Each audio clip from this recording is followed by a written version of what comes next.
dahil gusto ng mga finalists na ma-impress ang ating mga judges at syempre kayo pong ating mga viewers. Dahil 50% ng final score ay galing po sa mga text votes ninyo. Kaya siguradong todo bigay na ang mga Big Division finalists natin ngayon. Ito na kasi ang huling pagkakataon para mapatunayan ng bawat isa na deserving siyang maging brightest star. Ito na ang solo performances nila. Sila po ang pumili ng kanta, sila ang pumili kung paano didiskatahan ito, at kanya-kanyang birit sa galing. Sino kaya ang hihigit? Simulan na po natin sa batang nangako sa ina na iaahon niya ang pamilya sa kahirapan. Narito na po si Charisse.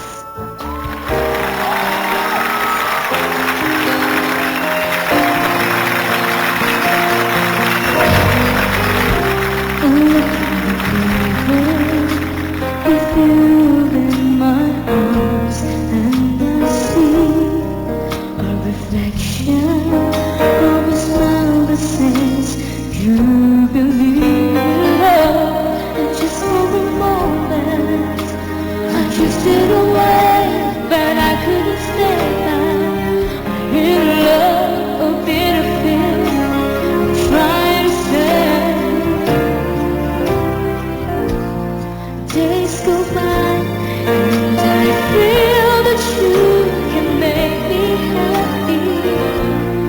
Time goes on and I feel the love is at my door. And though I tell myself that you're the one who's there as once before, oh, it hurts too much.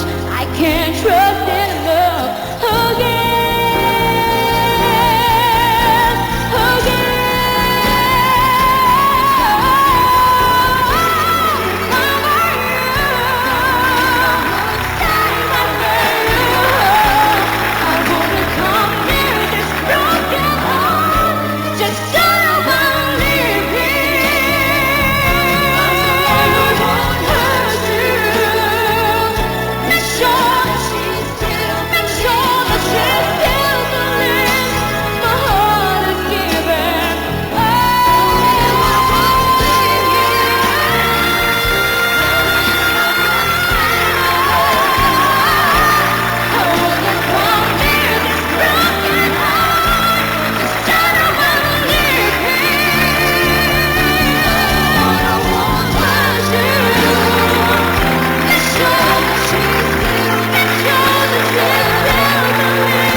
Performance ng mga taga-Big Division.